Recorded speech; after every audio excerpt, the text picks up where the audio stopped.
Welcome back to Blue City Picking and Selling. I'm Carrie, and if you're new here, I am a part-time reseller that heads out to local garage sales, thrift stores, estate sales in the Memphis area, and try to find things that I can flip for a profit on eBay.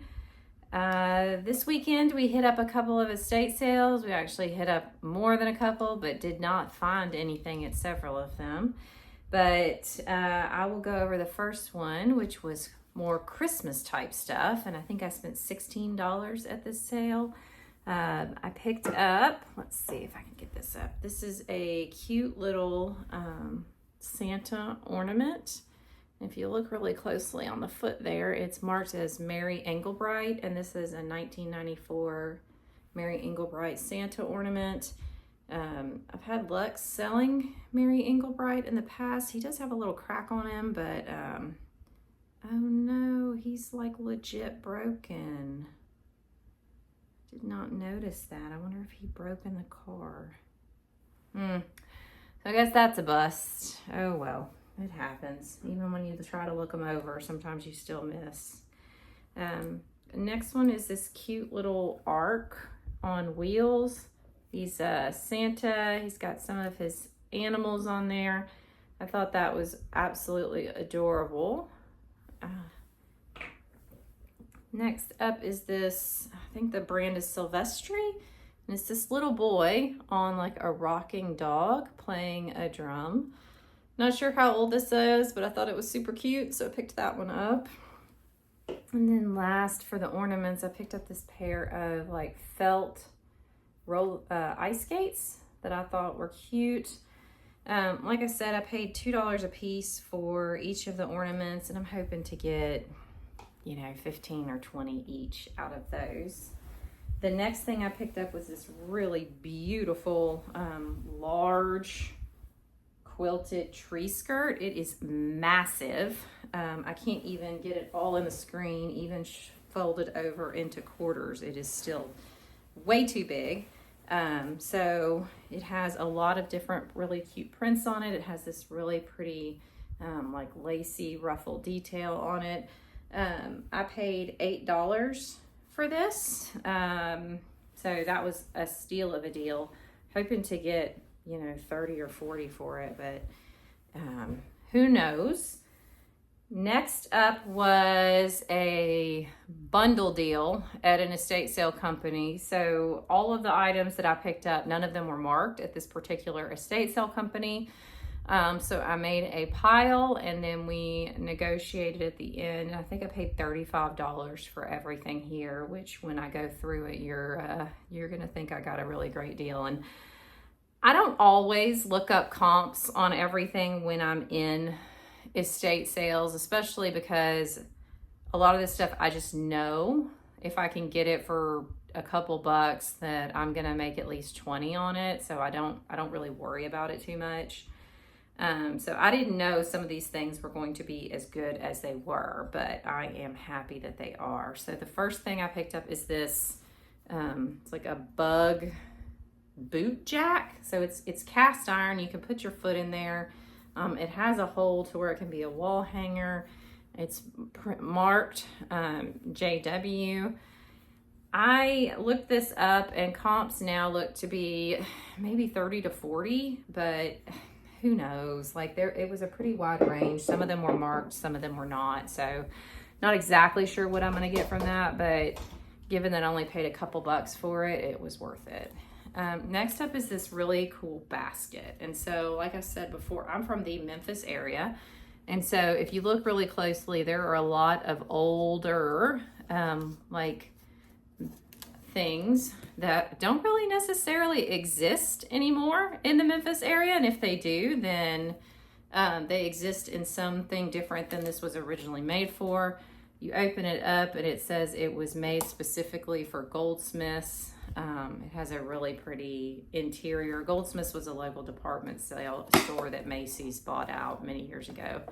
I looked these up online, and apparently this is something that somebody hand did, and there are a number of them depending on where you're from. They have different versions of this. They sell anywhere from 25 to 35, maybe even more. So that's what I'm hoping to get out of that one. Next up is this new old stock Scott paper placemats. They are from 1973. It is a pack of 24. Very, very cool, pretty colors. Hoping to get, you know, $10 from that. Next up is another new old stock item. This is a set of 2 standard size pillowcases from Spring Made. They are yellow. This box has never been opened, so they are in pristine condition. Hoping to get 25 to 30 out of those. Here we have a pair of wooden, like wall sconce, candelabra types things. This is from the brand Sirocco, and I believe this is made in Syracuse, New York. They may have been Homeco. I am not 100% sure, but I believe Sirocco stands for Syracuse Ornament Company. Super cute. Pulled these off the wall at the estate sale and hoping to get, once again, you know, 25 to 30 out of things. I'm trying to get my average list price up to somewhere between 25 and 30 on all of my items, unless it's something that I just think is super fun, like those Scott placemats. I'm like, nobody else is going to pick these up. I'm just going to snag them, so that it was super fun. Next up, we have this really cute, once again, something that I doubt anybody else would have picked up. It is a light switch plate. It's wooden, handmade. I can't exactly make out the brand down here. It says something Nursery Inc. So I will probably list this between $15 and $20, but I just thought it was too precious to leave behind. Next up, speaking of more new old stock, I snagged these 2 ornamental Elgin, I believe is the brand, and it also says Sears, Roebuck and Company and Simpsons and Son on it. This is new old stock, ornamental butterfly hinges. Hoping to get, you know, once again, 20 to 25 on those for the pair. Next up is this really pretty, let's see, Central Park hand painted ornament.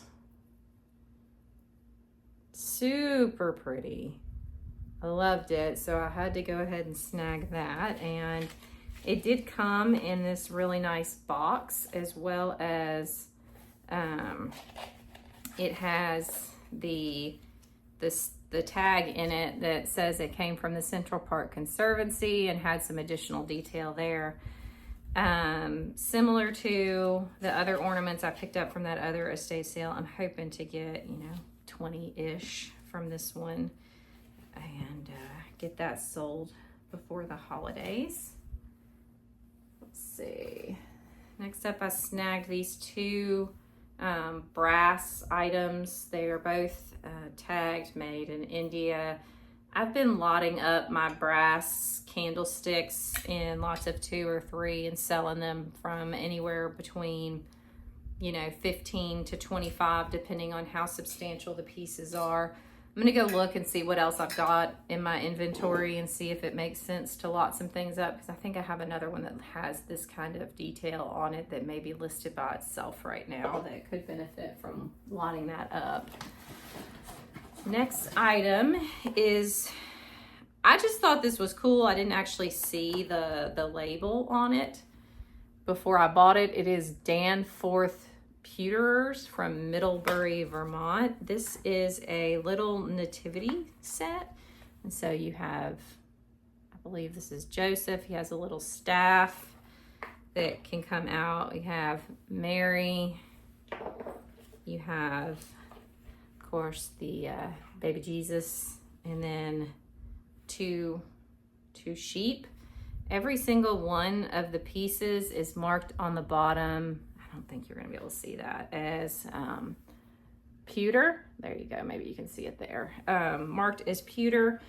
They are really pretty. I am glad I was able to snag them for just a couple dollars. I believe this is going to be worth anywhere from hopefully 35 to 40 given the season, but you never know. But that was a fun little find that was unexpected there. And then the last thing or things that I picked up is they had some grab bags of like crafting supplies. And right on top of the box or the bag was this set of Wiss dressmaker shears. I have sold numerous of these old scissors out of my store. They sell really well. They only sell for like $10 to $15, but it was enough for me to take a second look at the bag and see what else was in here. And so as I was digging around in here, it has a ton of like new old stock sewing items, crafting items that I will lot up and sell. In the past, I have done pretty good with large vintage sewing lots where I lot up new old stock. And then the other thing that was in the bottom of this bag is this really cute vintage tin that says it's a stuff box. And it's so cute because it just says, oh, look, you can stash your cash, buttons or bows, nuts and bolts, stamps and champs. Stamps and champs. So if you want to put your baseball cards in there. I thought this was adorable as well, so I snagged it. And this tin also looks to be going between, you know, 15 and 20. So between the scissors, the tin, and then all the goodies in this bag, I think I can probably list all of the items in there for probably $30 to $40 easy. So all in all, with that estate sale, snagging the bundle for $35, I should at least... I believe I have well over $200 in listings, maybe even more, but time will tell what I can actually profit off of it. But was super excited to find those things. So if you like this kind of content, I would appreciate if you give me a thumbs up and subscribe. And let me know, how are the estate sales in your area? Are you experiencing some of the similar things where everything is just marked up so high to where, unless it's for personal use, you're just not able to, you know, snag the kind of deal that you want to be able to make some profit off of? Or are you able to do some of the same things that we were able to do, which was make a pile of things that were not priced and get yourself a bundle deal? Once again, I think we're still in October by the time this one posts. So if you head on over to my eBay store, which is Blue City Pickin', and go find something that you like, you have the ability to use a 20% off coupon code. It's Spooky Month 2024 to get 20% off of an item in the store. And then when you check out, let me know that you saw me over on eBay, and I would appreciate that. So until the next time, good luck, and we'll see you again. Bye.